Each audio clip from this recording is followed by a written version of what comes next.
Bien, ce matin, on va continuer ce qu'on avait commencé il y a quelques semaines. Puis, on va aller poursuivre, finir les derniers versets du chapitre 2 de Colossiens, qui nous parle très spécifiquement des séductions des derniers temps. Mais comme Paul fait, comme Jésus, quand il identifie une problématique, il nous donne la solution.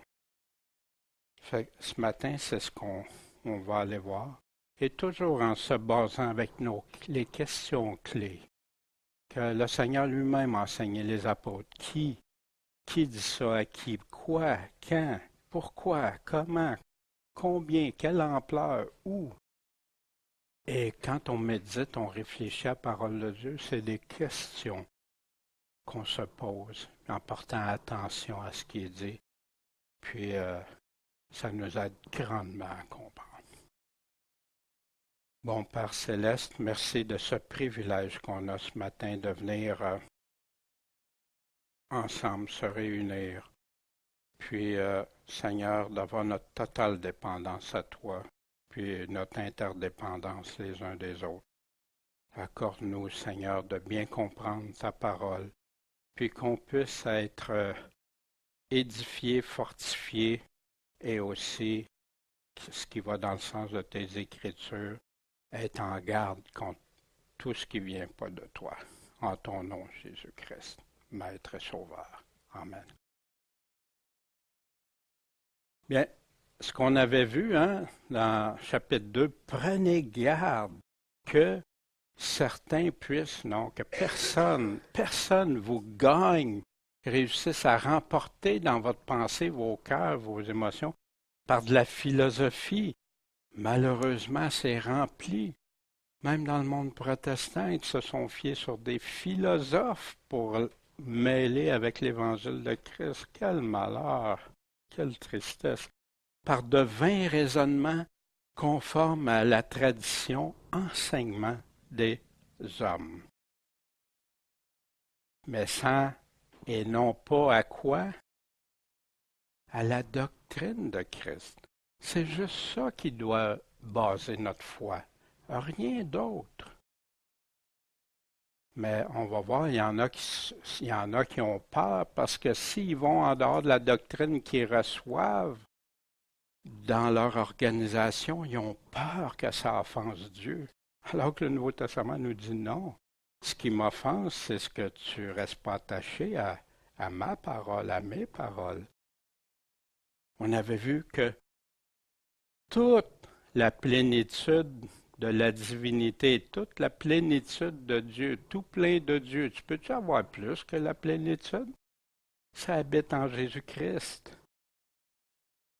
D'être accompli, se réaliser parfait, qui va dans le sens, souvent on voit les mots parfait, accompli, réalisé, qui. Puis Christ est le chef de quoi? De tout, tout, toute puissance, toute domination. C'est à eux qu'on va tous avoir à répondre, et toutes les puissances. L'obligation, les obligations de l'Ancien Testament effacées, les ordonnances, c'était l'ombre des choses à venir, c'était pour préparer ce qui s'en venait, puis pour préparer à aller à Jésus-Christ, à la nouvelle alliance. Il a entièrement aboli à la croix, Colossiens nous dit. Puis en passant, Paul était un ex-pharisien. Fait qu'il connaissait vraiment de quoi il parlait. Donc, que personne vous condamne pour le manger ou pour le boire. Que personne vous dise que vous n'êtes pas correct pour de la nourriture ou pour des breuvages, boissons. Ou distinction d'un jour de fête annuelle, nouvelle lune mensuelle ou pour les sabbats hebdomadaires. Que personne vous juge. On va le revoir ça. Fait que débutons avec le verset 18, la suite. Paul continue. Oui, il utilise souvent ça, que personne, hein? Et il répète ça. Mais c'est qui personne? C'est que personne ne vous maîtrise, ne vous contrôle, ne vous amène à son plaisir. Puis, ils vont le faire comment? Par humilité d'esprit. Oh, regarde comment ils ont l'air humbles. Wow! Tu peux pas rien dire, ça a l'air tellement humble. Puis par le service ou le culte rendu au ministère ou enseignement, par tout ce qui peut provenir des anges. Jésus, le Père a dit, celui-ci est mon Fils bien-aimé, écoutez-lui, écoutez-le. Auquel des anges a-t-il donné? C'était à Jésus-Christ qui a donné ça, puis Jésus-Christ a donné aussi à ses apôtres, puis à tous ceux qui vont redire exactement ce qu'il dit par la suite. Un culte des anges, on va voir ça, s'ingérant dans des choses qu'il n'a pas vues. Et s'ingérer, ça veut dire qu'il va aller dans l'Évangile ou en dehors de l'Évangile, mais il va rentrer dans ça. Étant témérairement enflé de quoi? Du sens de sa chair. C'est ce que je ressens, mes émotions, mes désirs, mes pensées, mais qui ne restent pas attachés à qui? À Christ. Ne retenant pas qui? Le chef, la tête, celui qui a dit, puis celui qui va, auquel on va avoir à répondre de ce qu'il a dit, duquel tout le corps étant fourni, on va y s'arrêter à ce mot-là, et ajusté ensemble par les jointures et liaisons qui croient d'un accroissement de Dieu. Jésus-Christ, le chef, la tête, puis le corps, c'est qui? C'est ceux qui sont avec lui, ceux qui sont dans son corps, en Jésus-Christ, qui croient en lui, qui écoutent ce qu'il nous dit, qui le suivent. D'un accroissement qui vient d'où? De Dieu. Grandir, c'est grandir en Dieu. Si je grandis, puis je ne me suis pas attaché à ce qu'il a dit, au chef, à la tête, je ne suis pas en train de grandir. Là. Je ne suis pas en train de grandir en Dieu, en tout cas. Le mot fourni, hein, qui dit ici de fournir à côté, de suppléer, de donner, d'aider, contribuer, ajouter, ministère, nourrir. Fait qu'ici, qu'est-ce qui fait que je vais être fourni, ajusté, tout ça à partir de quoi? D'être nourri, d'être aidé, c'est à partir d'où? Je me nourris de quoi? D'où vient ma source? Ici, elle est très claire. Le chef. Le chef a parlé, écoutons-le tout simplement. Donc, si vous êtes mort avec Christ quant aux rudiments du monde, pourquoi vous charge-t-on d'ordonnance comme si vous viviez au monde? Là, il va nous dire, ben regardez, c'est Christ qui est la tête, le chef, puis là, pourquoi quelqu'un va vous attirer à dire autre chose ou à penser autre chose que le chef a dit? Puis, mais il ne nous laisse pas en suspens. Il nous dit, il nous donne de quoi il parle. Mange pas, ne goûte pas, touche pas à ça. Mais Jésus nous dit-tu de ne pas manger, de ne pas goûter, de ne pas toucher, à part le péché? Ça, c'est pas la même affaire, les aliments ou les choses, hein, que... Mais qui est-ce qui enseigne ça, de ne pas manger, de ne pas goûter, de ne pas toucher? Des avertissements qu'on a tellement, Paul, le même, qui a écrit la lettre aux Colossiens. Or, l'esprit, l'Esprit, dit expressément, par exprès, qu'au dernier temps, quelques-uns se révolteront, se détourneront de la foi pour s'adonner à des esprits séducteurs. Fait qu'ils suivaient, mais ils ont abandonné. Ils ont été dans une autre direction pour aller suivre des esprits qui séduisent, quelque chose qui nous wow, qui ne reste pas attaché au chef, et aux doctrines de qui? Des démons. Wow! Est-ce que ça a affaire avec Dieu? Ça a l'air d'affaire avec Dieu parce que même ils sont très humbles, une belle façon de présenter des choses, des raisonnements humains et plein. Enseignant des mensonges. Dieu est le mensonge, puis Dieu dit que je hais les menteurs même dans la parole de Dieu, parce qu'ils prennent son nom en vain. Ils disent des choses que Dieu n'a pas dit, puis ça conduit des gens à perdition. Par hypocrisie, ayant une conscience cautérisée. Ta conscience, là, elle ne peut même plus te parler, parce que tu l'as cautérisée. Défendant de se marier. Ah! Qui enseigne ça? Il y a une église qui enseigne ça, très clairement. Commandant de s'abstenir des viandes. Qui enseigne ça? Que Dieu a créé pour les fidèles. Puis je me souviens, moi, quand j'étais jeune, c'était le vendredi, on n'avait pas le droit de manger de viande. Telle autre chose, telle fête, il ne fallait pas, le carême, etc. Puis tout ça. Est-ce que Dieu a demandé ça? Ça vient-tu de Dieu? Qui est obligé, à qui on défend de se marier? À ceux-mêmes qui vont prêcher, alors que la parole dit que pour être un bon pasteur, tu dois être marié à une seule femme. Oui, plein d'affaires comme ça. Mais ici, de la nourriture.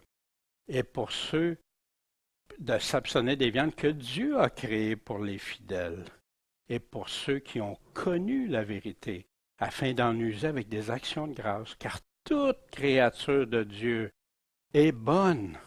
La parole dit que toute créature est bonne, et il n'y en a pas qui soit à rejeter, étant prise avec action de grâce, parce qu'elle est sanctifiée par la parole de Dieu et par la prière.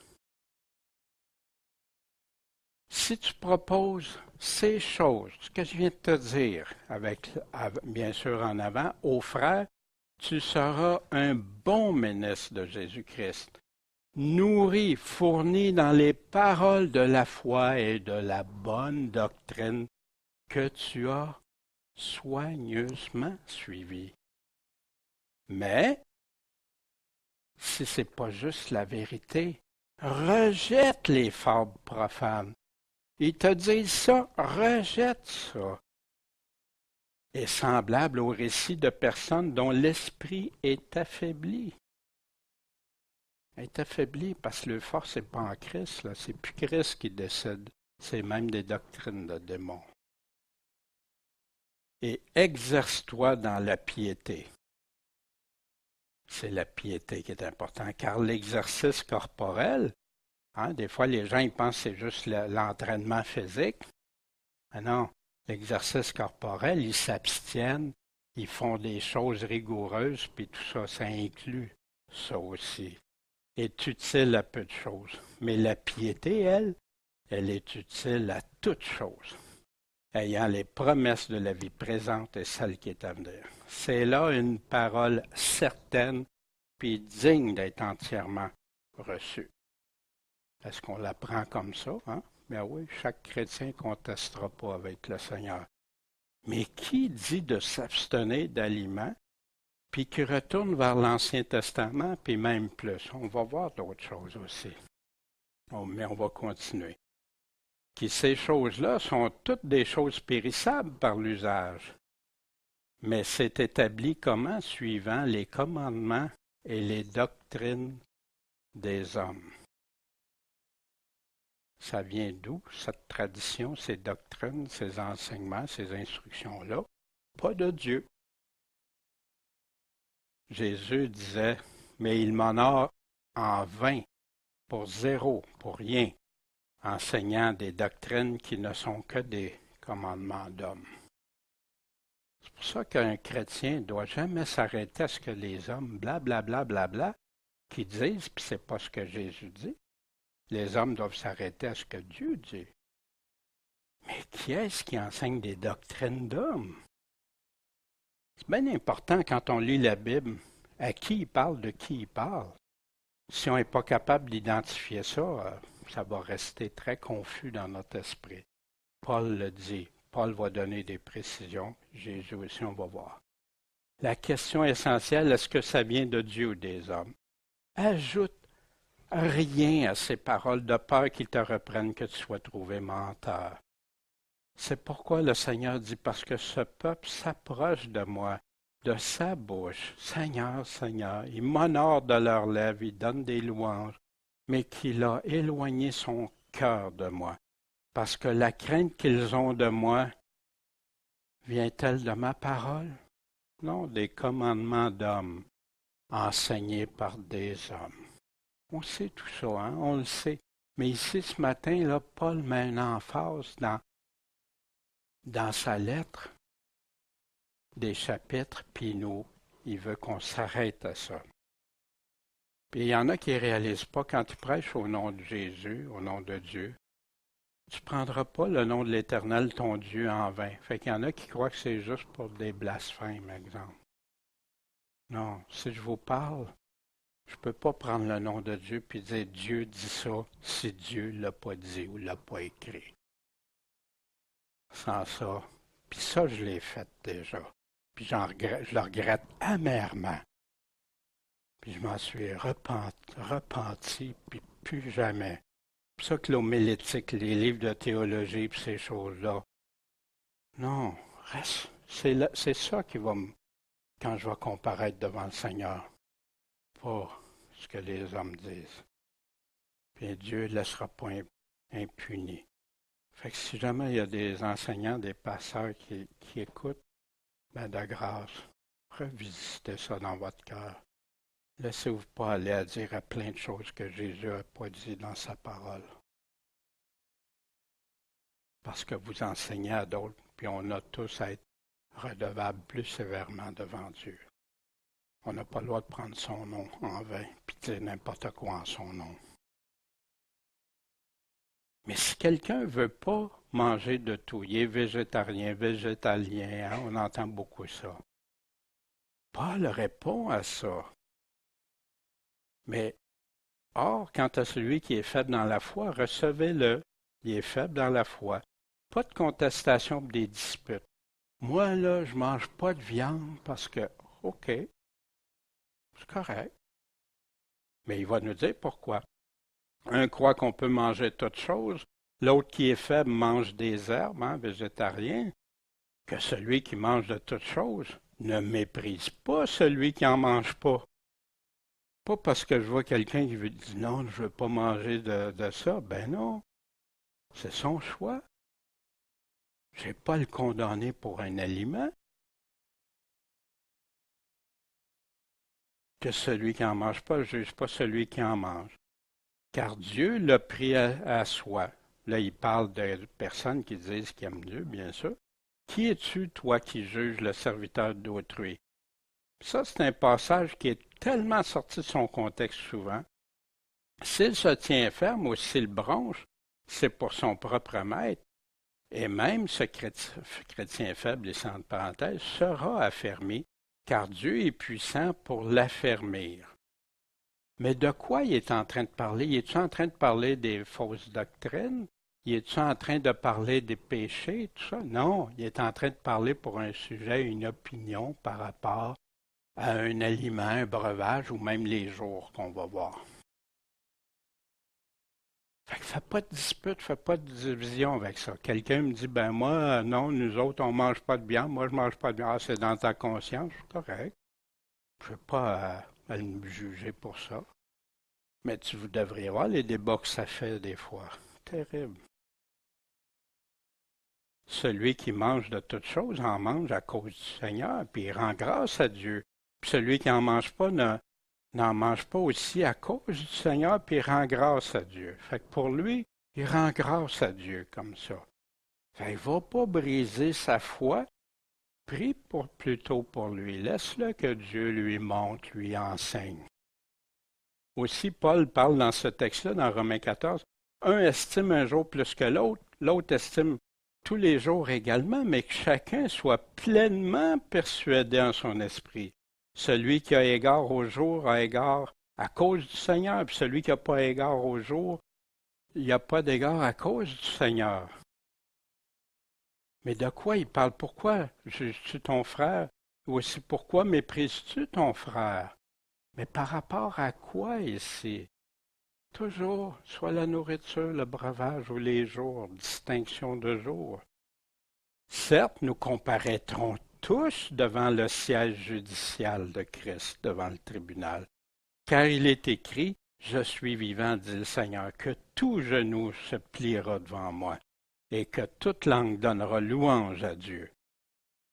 Ainsi donc, chacun de nous rendra compte pour soi-même à Dieu. Et vous, ici, pour un aliment, breuvage, pour ces choses-là, puis le mal, si quelqu'un fait le mal, il va rendre compte à Dieu aussi. Ne nous jugeons donc plus l'un l'autre, mais usez plutôt de discernement en ceci, de ne pas mettre d'achoppement ou de scandale devant votre frère. Mais de quoi il est en train de parler? Si tu sais qu'un frère est vulnérable par rapport à son aliment, à un jour, à une chose, là, toi, tu es anti-biblique ou commence des guerres. Non. Non. Utilise du discernement pour ne pas le faire chuter, pour ne pas le faire tomber. Ça peut être un jour, l'autre fois, on discutait de jours de fête, des choses comme ça. On ne chicane pas pour ça. On ne s'offensera pas les uns les autres. On va être prudent dans ça, mais quand on connaît des choses, ben oui, on va se le partager, mais par amour, pas en jugeant les uns les autres. Vous voyez la différence? On va dire ce qui n'est pas correct, mais sans... Puis pas devenir une occasion de suite. Je sais, je suis persuadé par le Seigneur Jésus que rien n'est souillé de soi-même. Mais cependant, si quelqu'un croit qu'une chose est souillée, elle lui est souillée. Voyez-vous pourquoi ici, on ne peut pas dire que c'est le péché, là. Ça n'a rien à voir, ce passage-là, avec vivre dans le péché. Au contraire, c'est plus pour des opinions, des choix que les personnes. Puis vu qu'ils sont vulnérables pour ça, si moi, je mange la viande devant lui, puis je sais que ça l'offense, je suis en train de mettre l'évangile de Christ en pratique, d'aimer mon prochain. C'est ça l'affaire. Mais si ton frère est attristé de te voir manger d'une viande, tu ne te conduis pas par la charité, détruis pas par la viande celui pour qui Christ est mort. Christ veut que tous viennent à lui, que tous le suivent, que l'avantage dont vous jouissez ne sont pas exposés à être blâmés. Pourquoi? Parce que le royaume de Dieu, là, c'est pas la viande, l'aliment, ni les breuvages. Mais c'est quoi le royaume de Dieu? La justice, la paix, la joie par le Saint-Esprit. Puis, je vais créer des divisions, je vais attrister ceux qui sont plus faibles dans la foi, qui commencent dans la foi. Pour ça, non, sois prudent des opinions. Si tu as un frère membre qui vit dans le péché, là, c'est une autre histoire. Ou qui amène des mensonges, bien là, c'est une autre histoire. Voyez-vous? Celui qui sert Christ en ces choses-là est agréable à Dieu. Il est approuvé des hommes. Recherchons donc les choses qui vont à la paix. Mais Paul n'est pas en train de dire pour les fausses doctrines, parce que plus tard, il dit ceux qui causent des divisions parce qu'ils ne restent pas attachés à la doctrine de Christ, séparez-vous. Voyez-vous, ce n'est pas de la doctrine qui est en train de parler ici, et qui sont d'une édification mutuelle. Fait qu'on cherche ça quand on est ensemble. Pas chicaner, pas se diviser, pas faire des choses. Mais si tu m'arrives avec un mensonge ou quelque chose qui est contraire à Christ, ben oui, là on va le regarder, mais on va le regarder avec sa parole, ce que le Seigneur en dit. Que la miséricorde et la vérité ne t'abandonnent pas. Les deux, la miséricorde qui représente l'amour, le pardon, la vérité ne t'abandonne pas. Écris-le sur la table de ton cœur et tu obtiendras la grâce. Il y a une grande sagesse aux yeux de Dieu. On parlait de la sagesse ce matin. Et des hommes. Confie-toi en l'Éternel de tout ton cœur. T'appuie pas sur ta propre sagesse, ta prudence. Considère-le dans toutes tes voies, puis lui va diriger tes sentiers. Si tu écoutes ce qu'il te dit, il va les diriger tes sentiers. Ne sois pas sage à tes propres yeux, mais crains qui? L'Éternel, et détourne-toi du mal. Et c'est comme ça, ça va empêcher de tomber comme quand on lit dans Jérémie, parce qu'ils n'ont pas fait ça, la miséricorde, la vérité. Ils ont été châtiés par Dieu. Ésaïe, dans Pierre, dans Jude, Paul, Jean, Jésus, ils ont tous dit la vérité, puis si tu ne suis pas la vérité, il y a des conséquences à ça. Si ce n'est pas maintenant, ça va être dans l'éternité. Maintenant, avant d'aborder le sujet, parce que là, ça va être un peu plus délicat, parce que ça va illustrer des dénominations ou des choses, puis on va le regarder pourquoi et comment le faire bibliquement. Si vous voyez quelqu'un qui est en danger, vous venez de sortir d'un endroit qui a un effondrement, un glissement de terrain, puis c'est une route très élevée. Puis vous venez juste d'échapper, vous vous en retournez, vous vous éloignez de ça, ce chemin dangereux-là. Puis voyez quelqu'un qui y va. Qu'est-ce que tu fais? Tu l'avertis, hein? Tu fais tout en ton moyen pour l'avertir. Ça se peut qu'il n'écoute pas les avertissements, mais tu auras tout fait en ton pouvoir. Parce que tu ne veux pas que ça arrive à quelqu'un. Si la maison est en feu, dans n'importe quelle situation de danger. Mais quand on arrive à la vie éternelle, c'est-tu encore plus important que une vie terrestre, oui, mais une vie éternelle, wow! Puis c'est pour ça que le Nouveau Testament est rempli d'avertissements, l'Ancien aussi, mais le Nouveau. Mais la plupart pensent que c'est impossible que je sois séduit. Moi, je suis dans la bonne affaire. Moi, je suis dans la bonne organisation. Moi, je suis dans ça. Puis ça se peut. Mais l'as-tu déjà vérifié par toi-même? Mais juste avec ce que Dieu dit. C'est là la différence. Pas moi, pas nous autres, hein, on est sûr de notre affaire, mais on n'a pas examiné avant d'affirmer quelque chose. On a pris des bouts de versets et on annonce ça. L'amour de la vérité, c'est celle de Dieu, pas la nôtre, pas celle que moi, celle que Jésus a dit comme vérité. Puis c'est biblique d'identifier, comme Paul a fait quand il dit c'est qui annonce des doctrines, il l'identifie. Il donne à des endroits, il va nommer des noms même pour protéger les autres. Identifier et dénoncer les doctrines des œuvres de ténèbres, c'est ce que Paul parle dans Éphésiens, des ténèbres dangereuses pour l'âme qui conduisent à la perdition plutôt qu'au salut. On a cette responsabilité-là, tous ceux qui enseignent, mais pas à partir de mes idées propres, à partir des faits observables, des fruits observables que Jésus et les apôtres nous ont donnés. De toujours valider, est-ce le même évangile intact que Jésus et les apôtres nous ont donné il y a 2000 ans, ou si on a affaire à des doctrines de démons, ou un autre Jésus, un autre esprit ou un autre évangile que Paul nous parle dans 2 Corinthiens 11. Puis nommer les sources de doctrines étrangères, c'est-à-dire ce qui est ajouté aux paroles de Jésus, aux enseignements de Jésus, ou même qui vient en contradiction contre la parole. C'est pas selon la parole, c'est pas, puis les fruits sont pas bons. Mais par amour de Dieu, par amour de la vérité et son prochain, on se doit de le faire. C'est pas toujours agréable, ça c'est délicat, puis il y a une façon de le faire. Puis pas pour condamner les gens, pas pour commencer à attaquer puis tout ça, non. mais de montrer qu'est-ce qu'il y en est. Puis, s'il y en a qui écoutent puis qui sont aux prises avec des situations semblables à celles que Paul nous énonce, puis celles qu'on va voir, ben de grâce, demandez à Dieu pour l'amour de la vérité, puis examinez ça. Puis comme je dis souvent, croyez-moi pas, croyez-lui. Croyez-moi juste si je dis exactement comme lui. Ça, c'est ce qu'on doit faire. Mais en garde en or de Jésus, efforcez-vous d'entrer par la porte étroite, parce que je vous dis que plusieurs vont chercher à y entrer, puis qui ne pourront pas fermer, parce qu'ils n'ont pas suivi le chemin étroit.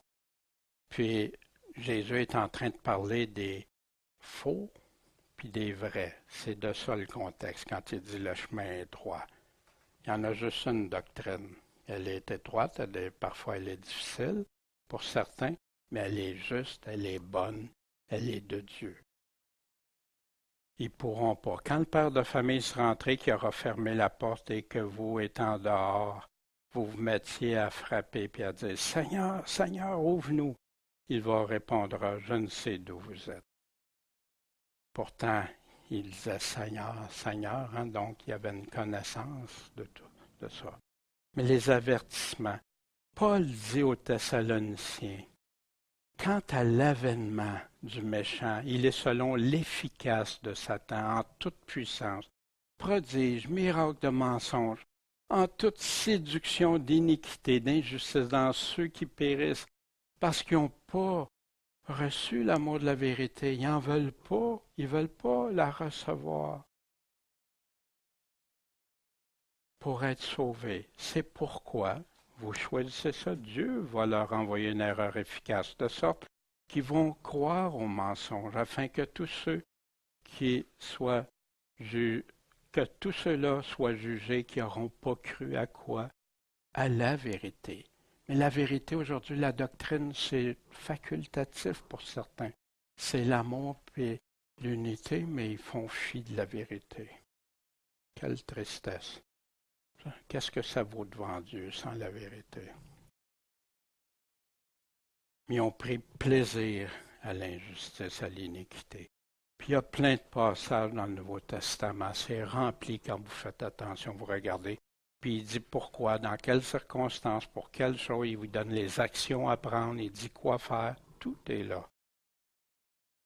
Mais c'est très difficile parce que quand tu as déjà été dans une organisation, puis on s'est occupé de toi, te donner tout de suite, ça veut dire ça, ça veut dire ça, ça veut dire ça. Prenons l'Église catholique, hein, qui a enseigné, ben, les gens ont beaucoup de misère, puis ils sont pris souvent quand ils sont jeunes, ou jeunes dans la foi, ou jeunes. Puis après, ça les reste marqués. Ça reste là. Ils ont de la difficulté. Fait que prions pour eux. Prions pour ceux, pour qu'ils en viennent à écouter qui? Jésus.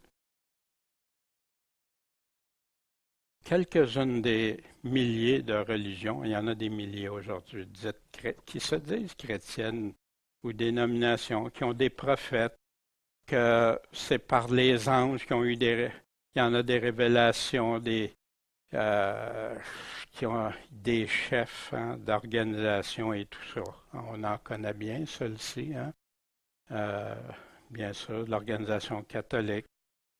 Hein? On a aussi, bien sûr, des chefs religieux, celui-ci de Témoins de Jéhovah, hein, Charles Mormon. Les Mormons, hein, Joseph Smith, Témoin de Jéhovah, Charles T. Russell, Charles Taze Russell, là, celui du centre. On a Mary Baker, hein, la science chrétienne. Branham. Il y a des églises au Québec, dans Lévis aussi, Branham, hein, que leur prophète Branham, c'est le Jean-Baptiste. Wow! Puis en partageant des choses des fois. Et celui-ci, hein, qui est la pure vérité, Armstrong, hein, l'Église aujourd'hui, l'Église restaurée d'Armstrong, là, qui enseignait toutes sortes de choses. Et si vous regardez ça, ils ont une relation soit avec des prophètes, soit avec des anges, des révélations que Dieu leur donne. C'est eux autres les grands chefs, les grands boss. Puis les gens les suivent, eux. C'est pas Jésus-Christ qui suit. Écouter ou rendre un culte ou prendre des enseignements d'un ange, est-ce que c'est correct selon Dieu? Mais je crains que comme le serpent a séduit Ève par sa ruse, vos pensées aussi se corrompent en se détournant de la simplicité qui est où? En Christ. C'est Christ. Tu n'as pas besoin d'aller ailleurs. Car si quelqu'un venait vous prêcher un autre Jésus que nous vous avons prêché il y a 2000 ans, ou si vous receviez un autre esprit que celui que vous avez reçu, viens, tu vas recevoir l'Esprit, même l'Esprit Saint, hein? Ah, tu l'as reçu quand? Quand tu as eu la foi, quand tu t'es converti. Sans ça, tu ne pourras pas être né de nouveau. Tu ne pourras pas lui appartenir. Ou un autre évangile. Un autre évangile, c'est ce que tu as. Tu prends l'évangile, tu découpes ou tu rajoutes. Parce que je dis que celui où vous feriez bien de l'endurer. Hein? Ça serait correct. Puis après, il dit plus loin, si ces gens-là servent des démons, Satan se déguise en ange de lumière, puis ces gens-là, puis la perdition leur est attribuée. Mais qui d'autre écoute ou rend un culte ou prend des enseignements d'un ange? Un mouvement que je connais bien maintenant, j'ai été pour là, dans cette... qui m'a amené à étudier qu'est-ce qu'ils disent vraiment. Hein? Ellen White, la prophétesse, hein, qui nous donne des choses. Mais la parole de Dieu de prendre d'un ange, non, on n'a pas le droit. On n'a pas le droit. Mais si vous voyez les Mormons, témoins de Jéhovah, Adventistes et plusieurs, c'est des anges qui leur ont donné des révélations. Je m'étonne qu'abandonnant Jésus-Christ qui vous a appelé par sa grâce, vous ayez été si promptement transporté à un autre évangile, qui n'est pas un autre évangile, mais il y a des gens qui vous troublent, qui veulent renverser l'évangile de Christ. Christ dit ça, mais nous autres, on a mieux que Christ. Nous autres, on a la vérité. Nous autres, on connaît. Ils ne réalisent pas qu'ils sont en train de dire, nous, on est plus intelligents que Christ, on est plus connaissants que Christ. Nous autres, on a une meilleure vérité que qu'est-ce que Christ dit. Ils ne le réalisent pas. Il y en a qui le réalisent dans ça, oui. Mais il y en a beaucoup qui suivent ça, mais ils ne le réalisent pas. C'est pour ça qu'on ne doit pas les attaquer. On doit tenter de le faire voir qu'est-ce que Jésus dit. Mais quand nous-mêmes, Paul dit, quand nous-mêmes, les apôtres, ou quand un ange du ciel vous évangéliserait outre, plus que ce que nous vous avons évangélisé, qu'il soit anathème. Paul, quand il dit, s'il annonce plus qu'on vous a déjà évangélisé, c'est parce que c'était réglé. Il y a 2000 ans, c'était réglé. Fini. Mais si tu veux ajouter, ben là, il te le dit, qu'il soit anathème. Puis il répète. Mais qu'est-ce qu'ils faisaient, ces personnes-là? Justement, aux Galates, ils retournaient dans les enseignements de l'Ancien Testament. Ils se laissaient séduire à retourner sous les lois de l'Ancien Testament. Paul dit aux Colossiens que personne, sauf qui? Personne, ne vous maîtrise à son plaisir par humilité d'esprit, par le service, culte, ministère des anges, s'ingérant dans des choses qu'il n'a pas vues. Comment il appelle ça? C'est témérairement enflé du sens de sa chair. Moi, Dieu me fait des révélations. Moi, Dieu me dit ça. Wow! Dieu, quand il me dit quelque chose, c'est parce qu'il l'a écrit. Puis oui, il peut, on prie, puis il peut nous guider, nous donner des choses, mais ajouter à sa révélation qu'il soit anathème, que la Bible dit. Ellen White, son ange accompagnateur, à de multiples reprises dans tous ses livres, elle cite que son ange accompagnateur lui indique la voie à suivre. C'est son ange qui monte, lui fait des révélations et la transporte même sur des planètes. Et même jusqu'au trône de Dieu, où Dieu lui aurait montré l'arche de l'Alliance avec le 4e commandement, où il y a une grosse emphase. C'est pour ça que les adventistes croient que le 4e commandement, c'est un des plus, ou le plus, ou un des plus grands commandements, dépendamment à quel adventiste tu parles. Alors que Jésus dit, le plus grand commandement, tu aimeras le Seigneur ton Dieu, tout ton cœur, ton âme, ta pensée, puis ton prochain comme toi-même. Les autorités adventistes, puis quand on parle d'autorité, je ne veux pas parler des membres qui ne savent pas souvent, qui ont été entraînés dans ces choses-là. Mais les autorités adventistes, ça c'est écrit, vous pouvez trouver ça, ils ont même ça dans le 28 règles de foi, là, qui en passant tous à partir des écrits d'Ellen White, même s'ils disent que ce n'est pas Ellen White, mais beaucoup doivent être validés si ça passe pas par... Ça n'a pas été validé avec les écrits d'Ellen White et la Bible. Hein? Ils mettent les deux ensemble. Mais là, Ellen White, ce n'est pas l'autorité finale pour nous. Seule la Bible est notre autorité. Ellen White dit, s'ils combattent les visions, ce qu'elle a vu par ses anges accompagnateurs, alors l'Église doit savoir qu'ils n'ont pas raison. Fait que c'est juste la Bible qui est l'autorité. Si vous affaiblissez la confiance du peuple de Dieu, dans quoi les témoignages? Les témoignages, c'est ses écrits à elle, ses visions puis ses écrits que Dieu leur a envoyés. Vous êtes rebelles à Dieu, comme le furent assurément Corée durant Abiram. Fait que pour un adventiste, il y a peur. Même s'il y a moitié des adventistes qui disent on ne croit pas à Ellen White, mais leurs enseignements sont à la base d'Ellen White. Comme un catholique dit, moi je ne crois pas au pape, mais c'est les papes qui ont donné les sceaux d'approbation des doctrines. Voyez-vous. L'enseignante Ellen White, l'enseignante, oui, elle enseigne beaucoup à travers ses écrits, ça vient de Dieu, selon ce qu'elle dit, qu'elle proclame. Dieu a esquissé son plan dans sa parole. Amen, c'est vrai. Et dans quoi? Les témoignages. Il l'a annoncé à son peuple. La Bible, puis les témoignages. Les témoignages sont peu lus et appréciés. Dieu vous a parlé, à faire référence, et a resplendi de sa parole, et des témoignages, une et l'autre ont été offensés et négligés. Fait qu'est-ce qu'elle fait? Elle met la parole et les témoignages, ses écrits, ses visions sur le même pied d'égalité. Et on affirme que seule la Bible est l'autorité. Dieu parle. La parole de Dieu a besoin d'être améliorée, augmentée ou même égalée et complétée par des témoignages, des visions d'une personne. Croyez-vous à cela? Malheureusement, ce n'est pas juste les adventistes qui sont dans ces pièges-là. Malheureusement. J'ai beaucoup d'amour, moi. Je connais des personnes adventistes que je prie pour eux.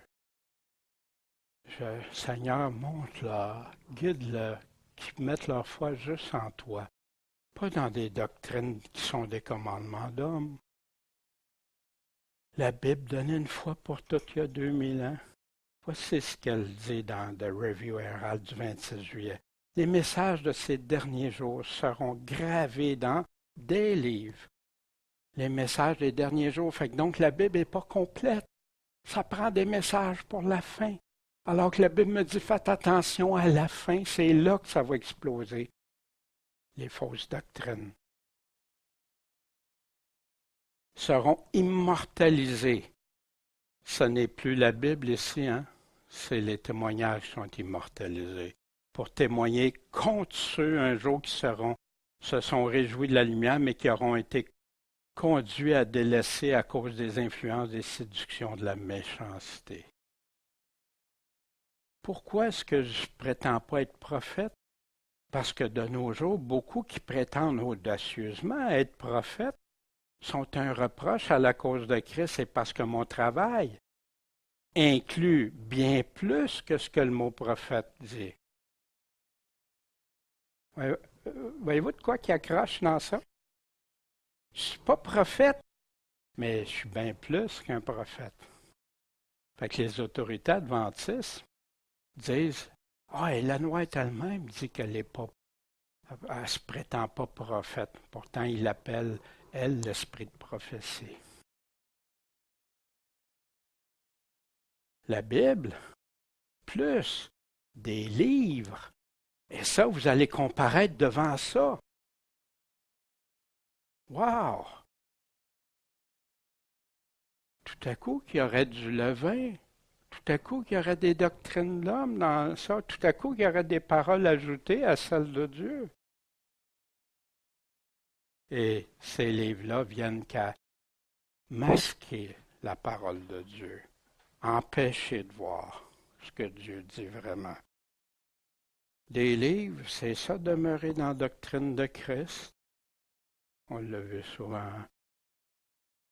Les opinions humaines au nom de Dieu, en ajout des doctrines d'hommes, des doctrines étrangères à Dieu. C'est ça, c'est pas Dieu qui le dit. Ces paroles sont devenues insuffisantes pour une grande majorité aujourd'hui, malheureusement. Puis quand je dis pour une grande majorité, c'est pas juste adventiste. Voici qui dit vrai dans ses visions. J'ai vu que l'ancienne Jérusalem ne serait jamais rebâtie, puis que Satan faisait son meilleur pour conduire les pensées de Dieu, des enfants dans ces choses, puis etc., pour empêcher d'investir dans l'œuvre du Seigneur, puis en faire en sorte qu'il néglige la préparation nécessaire pour le retour du Seigneur. Mais quand tu sais que pour elle, c'est quoi préparation, c'est une autre histoire. Là. En 1947, les adventistes maintiennent encore la même position qu'Ellen White. L'année d'après, en 1948, Israël devient une nation. En 1967, il y a la guerre de 6 jours qui aurait conquéri Jérusalem. Puis la grande question, qui a raison? Jérusalem a-t-il été rebâti ou non? Regardez les images à la télé. Regardez qu'est-ce qui se passe à Jérusalem. Puis tout ce qui se passe. Des bâtiments, des maisons, des fruits, des producteurs de fruits. Toutes des promesses que Dieu a faites vers la fin. Qui a raison? Ellen White dit non. Les autorités adventistes disent non. Dieu dit oui.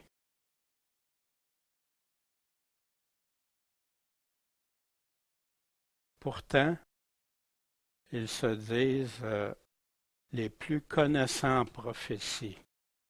Ceux-là même qui avaient à partir d'une donnée dit que Jésus-Christ reviendra en 1843, puis après ça en 1844. Ils ont donné un jour, une date. Mais après ça, non. Fait qu'après ça, il a fallu qu'ils changent ça pour que ça devienne que Jésus est entré dans le sanctuaire pour faire un jugement investigatif. Et le sanctuaire a besoin d'être purifié selon leurs écrits. Il y a des théologiens adventistes qui ont dénoncé ça, qui ont dit que c'était pas vrai.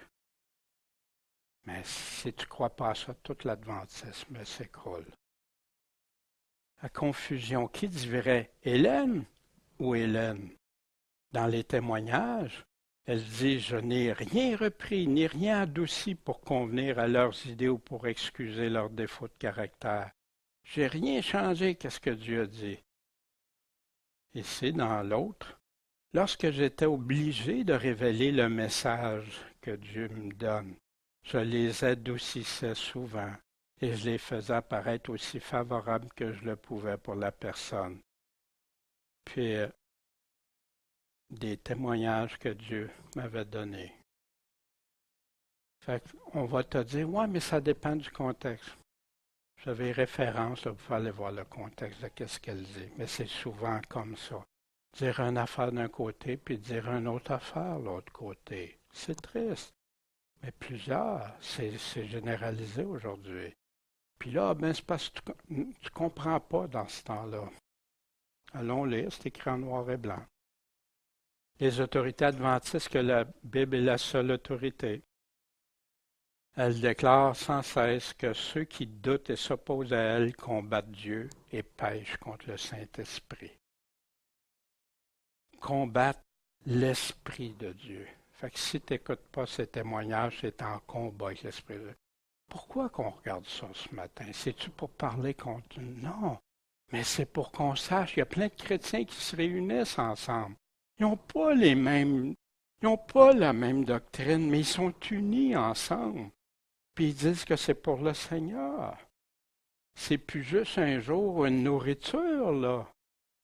Ça va beaucoup plus loin que ça. Fait qu'ici, ceux qui voudraient briser notre témoignage, fait qu'ils ne combattent pas contre nous, mais contre Dieu, parce que pour elle, c'est Dieu qui parle quand elle écrit quelque chose. Je n'écris pas un article dans le journal qui soit purement ou simplement l'expression de mes propres idées. Ils sont ce que Dieu m'a révélé en vision. Les précieux rayons de lumière resplendissant du trône. La lumière de qui même?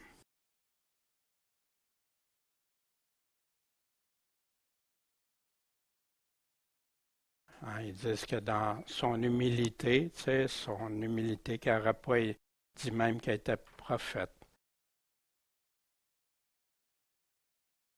Voici ce qu'elle a vraiment dit. On en a vu une partie tantôt. Mon mandat embrasse le travail d'un prophète, mais ça ne s'arrête pas là, c'est ses propres paroles. Mais ils disent qu'elle n'a jamais dit qu'elle était prophète. J'ai-tu des difficultés à comprendre le français? Voyons donc. Tôt dans mon adolescence, on m'a demandé plusieurs reprises, êtes-vous prophète? J'ai toujours répondu, je suis la messagère du Seigneur. Je sais que beaucoup m'ont appelé prophète, mais moi, je ne fais pas de revendication de ce titre. Mon Sauveur m'a déclaré être sa messagère. Ton œuvre, m'ordonna-t-il, est de porter ma parole. Vous voyez ce qu'elle est en train de faire? Porter sa parole, c'est plus juste la Bible. C'est grave. C'est une gravité énorme.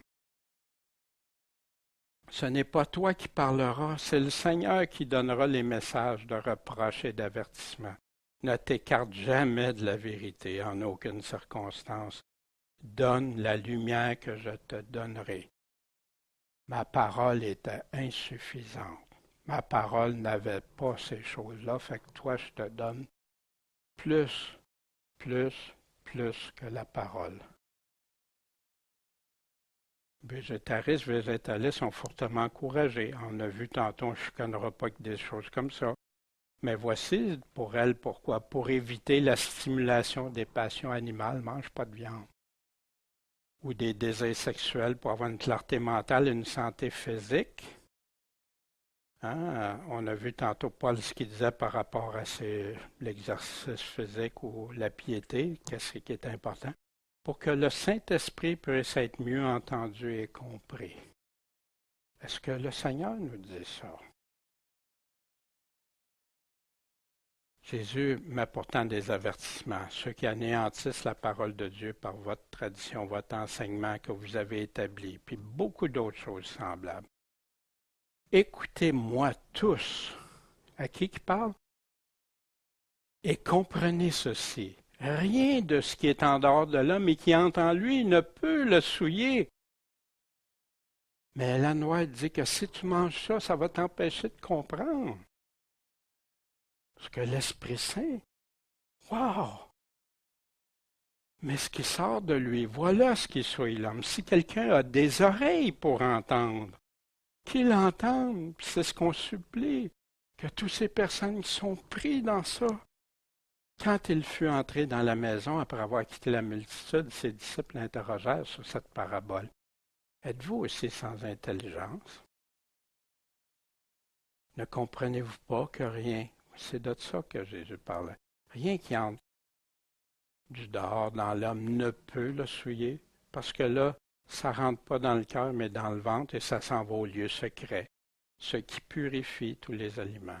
Il disait donc, ce qui sort de l'homme, c'est ce qui soit l'homme, parce que c'est du dedans, du cœur des hommes, que sortent les mauvaises pensées, adultère, fornication, meurtre, larcin, cupidité, méchanceté, fraude, impudicité, l'œil envieux, médisance, fierté, folie. Tous ces vices sortent du dedans et souillent l'homme. Mais Paul dit, parce que le royaume de Dieu n'est pas viande ni breuvage, mais c'est justice, paix et joie par le Saint-Esprit. Puis Paul est très clair. L'exercice important, c'est la piété, comme Jésus. Il dit exactement comme Jésus, mais ce n'est pas les aliments, ça n'a rien à voir. Qu'est-ce qui obscurcit ou détourne les paroles de Jésus? Est-ce que ça dit comme Jésus? Est-ce que ça va dans le sens de Jésus? Ou ça rend ces paroles qu'on ne les comprend plus après parce que notre pensée, c'est que si je mange de la viande. Voyez-vous les dangers de ça? Un autre exemple qui est une source d'inspiration pour catholiques et protestants. C'est une grande source d'inspiration spirituelle pour certains, puis ils l'écrivent dans leur propre livre. On va en voir un. Elle s'appelle, cette personne-là, Sainte Thérèse d'Avila.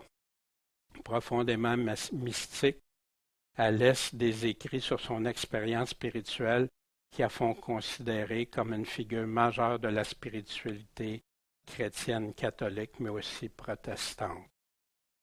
Bien sûr, un culte à Marie, à des anges, à des morts. Thérèse d'Avila. Mais pour quel pasteur évangéliste, auteur évangélique, elle est devenue une idole? Il s'approvisionne une inspiration. C'est un étudiant du philosophe, en philosophie aussi, Emerson. Il est devenu le spécialiste des grands mystiques puis influence plein d'églises, surtout l'Alliance chrétienne missionnaire, parce qu'il est issu de ça.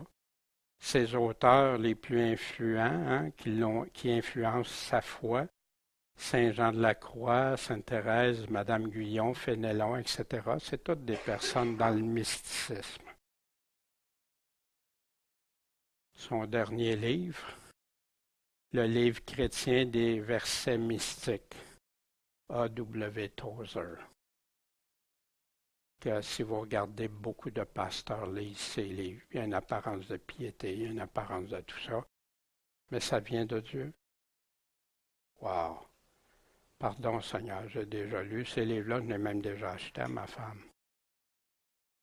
Pardon Seigneur, mais je ne savais pas ça. Aujourd'hui, je le sais. Mais c'est rempli de mines, de champs. On est sur un champ de mines aujourd'hui. Les gens font confiance à des écrits d'hommes. Watchman Nee aussi, les mêmes auteurs, même source. Pourtant, Watchman Nee, moi j'en lisais qui paraissait comme un homme. Si les avertissements pour les autres, c'est pour les autres, ces avertissements-là. Pas pour nous autres. Nous autres, on est exemptés de ça. Qu'est-ce que vous en pensez? On s'entend-tu sur ça? Pourquoi vous me regardez comme ça? Ben non, on n'a aucune exemption pour nous-mêmes en premier, puis tout ça. Prenez garde à vous-même, l'apôtre Jean, l'amour, celui de l'amour, celui qui parle de l'assurance du salut, qui parle des porter entre un vrai chrétien et un faux chrétien. Prenez garde à vous-même, comme Jésus disait, afin que nous ne perdions pas ce que nous avons fait, mais que nous en recevions une pleine récompense. Quiconque transgresse la doctrine de Jésus-Christ, va plus loin, dit autre chose, la respecte pas et ne lui demeure pas fidèle. A-t-il Dieu? Il n'a pas Dieu. C'est pour ça que c'est si grave d'aller lire toutes sortes d'affaires, puis au lieu de lire la Bible, oh, la Bible, c'est compliqué, c'est trop dur à lire. Ah ouais? Fait que t'as mieux que des hommes t'expliquent tout ça, mais tout d'un coup, qu'ils se trompent. Celui qui demeure dans l'enseignement de Jésus-Christ a le Père et le Fils, celui qui reste dans l'évangile de Jésus-Christ. Si quelqu'un vient à vous, puis apporte pas cette doctrine, juste Jésus-Christ, Ne le recevez même pas dans votre maison. Ne le saluez pas. Pourquoi? Parce que s'il enseigne des faussetés, des mensonges, il contredit les paroles de Jésus, il contredit, il transgresse, tu es en train de communiquer à ses mauvaises œuvres. Wow, ça m'a parlé. Moi, c'est ça qui a fait toute la différence en ne plus être de parler, d'avoir des choses, si tu veux connaître la vérité, c'est correct, mais d'avoir des échanges, et c'est ça, c'est sectaire. Non, c'est ce que Jésus demande, clairement. Fait que pour moi, je ne peux pas désobéir à ça si je ne veux pas rester avec le Seigneur. Les gens arrivent avec plein de doctrines, des bouts de phrases, des bouts de choses. Puis pourtant, quand on examine la grande majorité des dénominations, des religions dites chrétiennes, qui veut dire normalement de Christ, elles ont des livres à côté de la Bible afin de l'interpréter, de la comprendre. Regardez toutes les dénominations, vous allez voir la pile de livres. Puis ça rapporte aussi, mais ça garde les gens dans l'emprise de leur doctrine, qui peuvent être bonnes si elles disent exactement ce que Jésus dit, mais qui peut être du levain puis amener à la perdition aussi s'il y a des doctrines étrangères, les paroles que Jésus n'a pas dit ou ses apôtres. Des livres à côté, puis là, ils disent c'est afin de l'interpréter et de mieux la comprendre, parce que sans ça, tu ne seras pas capable toi-même de comprendre. Qui disait ça? Étrange, hein? Alors qu'on a des frères au travers les siècles qui vivaient sans théologie, sans rien de ça, mais qui suivaient la parole de Dieu, qui étaient prêts à mourir pour Dieu. Pourtant, elles affirment toutes que c'est seulement la Bible qui est la seule autorité. Mais tu ne pourras pas la comprendre si tu n'as pas lu nos livres, ou nos enseignements, ou notre chouchou. Regarde, ça, c'est notre doctrine chouchou. Les confessions de foi en sont remplies. Ça, moi, j'ai beaucoup de misère avec des confessions de foi. La vraie confession de foi, c'est Jésus-Christ. C'est ce qu'il dit, c'est sa parole ce qu'il dit. Puis si ce n'est pas écrit exactement les mots que Jésus a dit, les phrases que Jésus a dit, pour moi, j'en veux pas. J'en ai lu beaucoup de confessions de foi avec plein de mots, puis des fois c'était beau, c'était bien dit, puis tout ça, mais ça ne dit pas ce que Jésus-Christ dit. Au bout du compte, dans plusieurs situations, les gens ne le voient plus. Ils sont sûrs que parce que c'est écrit dans leur confession de foi, c'est ça qu'il faut croire, même si la Bible dit autre chose. Pourquoi les paroles du Seigneur sont-elles plus suffisantes pour ces organisations? Qui veut tant que la Bible soit incompréhensible par elle-même? Qui? Qui a avantage à te dire que les paroles de Christ sont ténébreuses, qu'elles sont dures à comprendre, que ça va être impossible que tu comprennes? Mais il va te juger d'après ce qu'il a dit, mais il ne veut pas que tu comprennes. Sauf si eux te disent qu'est-ce que ça veut dire. Puis là, mais ça prend beaucoup d'explications pour arriver des fois à dire le contraire de ce que Jésus a dit. Mais il y a beaucoup de vérité dans ça. Il n'y a personne qui écouterait s'il n'y aurait pas de vérité mélangée au travers de tout ça. Les avertissements et la solution à Timothée, le pasteur des pasteurs. Je m'excuse, ce matin c'est un peu plus long, mais je veux vraiment aller au fond avec ça. Or, tous ceux qui veulent vivre selon la piété en Jésus-Christ vont souffrir des persécutions. Mais les hommes méchants, séducteurs vont aller en empirant, en séduisant, puis étant eux autres mêmes séduits. Mais toi, demeure ferme dans les choses que tu as apprises. 2000 ans passés qui t'ont été confiés, sachant de qui tu les as apprises, de même que dès ton enfance, tu as la connaissance des saintes lettres qui peuvent te rendre sage à salut. Comment? Par la foi en Jésus-Christ, en lui faisant confiance. Toute l'Écriture est divinement inspirée.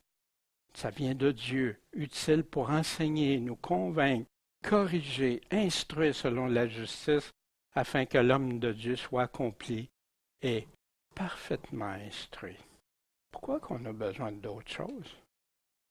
Ça contredit tout ce que les enseignements de la Bible nous disent de rester attachés juste à sa parole. Puis, ils ont pourtant quelque apparence de sagesse, de dévotion volontaire et humilité d'esprit. Puis en ce qu'elle n'épargne nullement le corps, non égard au rassasiement de la chair. Ben oui, ils se privent, ces personnes-là, puis ils montrent, hein?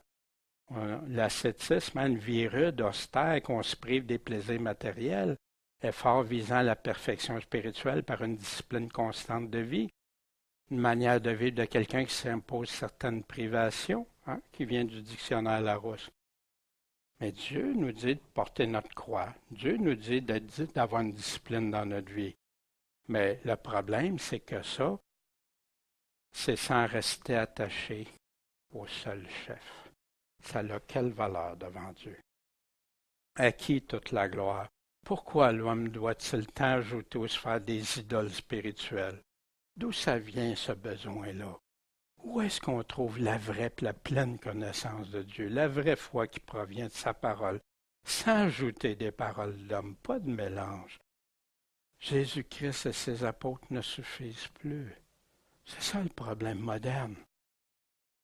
Qui est notre seul chef? Qui est suffisant pour nous, son corps?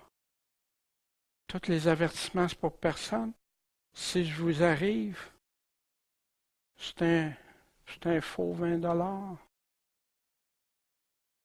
Mais c'est pas grave, j'ai tout expliqué comment les reconnaître, puis tout ça. J'ai tout dit, les spécificités. Mais c'est pas grave. J'ai pas besoin d'en prendre compte. Oui, je sais qu'il y a ça, mais même si je me sacrifie, même si je me traite durement, puis j'ai ma foi dans de la fausse argent, même si je travaille intensément, même si je pense qu'elle est vraie, cet argent-là, si celui qui l'endosse n'est pas le véritable garant, celui qui va avoir à l'honorer, cet argent-là. Quand même, j'empile, hein. Ça va arriver devant Dieu, comme ça, dans le temps, hein, en Allemagne, qui arrivait avec des chariots pour acheter un pain. L'argent ça valait rien. Quelle valeur! Wow, je suis riche, spirituellement ou monétairement, hein? Mais si ma foi ne provient pas seulement des paroles de la vie éternelle, qu'il nous a données une fois pour toutes, si ces paroles, des paroles étrangères à ce que Jésus a dit, se croirait spirituellement sans lui obéir, le suivre pour être accompli en lui, seul, juste lui, qu'est-ce que ça vaut? Même si je pense être super riche, une foi basée sur des paroles de Dieu ou des fables. Hein? Jésus ici nous parlait de quoi? Des faux prophètes, vous les connaîtrez à leurs fruits. Puis il dit qu'est-ce qui va arriver. Il nous met en garde. Entrez par la porte étroite. Large est le chemin spacieux qui mène où? À la perdition. Il parle des faux. Mais les gens écoutent plein de monde, mais ils n'écoutent plus seulement Jésus. Quelques réflexions. Qui peut être séduit et comment selon Jésus? Tous. Que personne vous séduise. Vous êtes tous sujets à ça. Mais personne ne veut penser qu'il a été séduit ou qu'on lui a dit des mensonges ou des fausses choses. Ça fait mal, ça. Moi, quand j'ai reconnu ça, ça m'a fait mal. J'ai lutté avec ça, pas parce que je voulais dire, mais comment je compose avec ça? Comment est-ce que je vais faire? Puis là, j'ai réalisé, pardon, Seigneur, pardon. Puis j'ai même répété des mensonges. Wow! Par qui et comment le font-ils? Par des paroles de séduction, de raisonnement humain, d'artifice. Ça a l'air super bien, avec apparence même d'humilité, par des anges, par des règles que tu ne trouves pas dans le Nouveau Testament. Mais quelle liberté on a de la loi de l'Ancien Testament.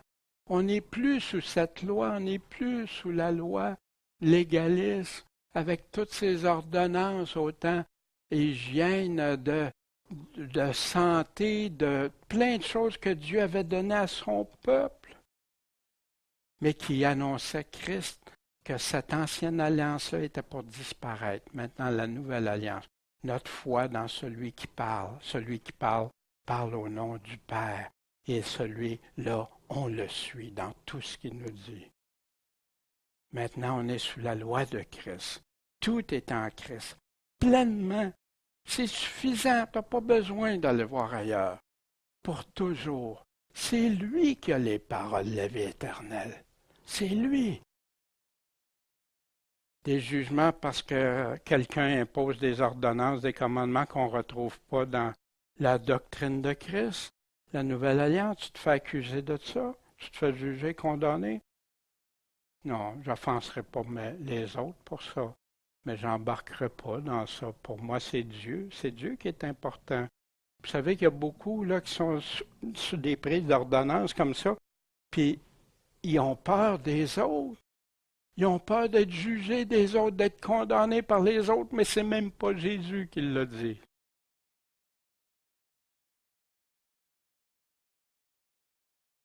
Aussi, on parle de véritable repentance, de foi en Jésus-Christ, d'amour de la vérité, de sanctification dans la justice selon le Seigneur.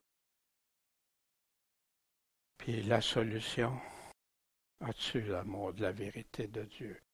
Puis si je prie le Seigneur que les gens écoutent ça sur Internet, puis qu'ils soient touchés avec ça, puis avant de tout rejeter, d'écouter Jésus. Qu'est-ce que Paul nous dit? Ce matin, c'est ce que j'avais à vous partager. Puis, ça peut ébranler des fois. Je vous dirais que moi, ça n'a pas été facile de travailler sur ça. Parce que tu te sens comme Seigneur, mais si je ne le dis pas, Paul dénonce justement ces faits-là, ces choses-là. Si on ne le dit pas, qui va le dire? Bon Père Céleste, merci pour ta parole. Merci qu'on a une solution solide, durable, éternelle en toi, en ta parole. On peut se fier à 100% sur tes paroles, Seigneur. Puis, je te prie de nous aider à rester toujours accrochés, attachés à tes paroles. Puis, je te prie pour d'autres qui peuvent écouter, Seigneur, qui pourraient être ébranlés par ça, mais que tu les ébranles pour l'amour de la vérité. Que les émotions, les sentiments disparaissent pour laisser place à cet amour de vérité en toi. Seigneur, tu as les paroles de la vie éternelle. Merci Seigneur, si tu veux nous accompagner, nous bénir dans nos voies, qu'on ne s'égare pas jamais loin de toi. En ton nom, Jésus-Christ, Maître et Sauveur. Amen.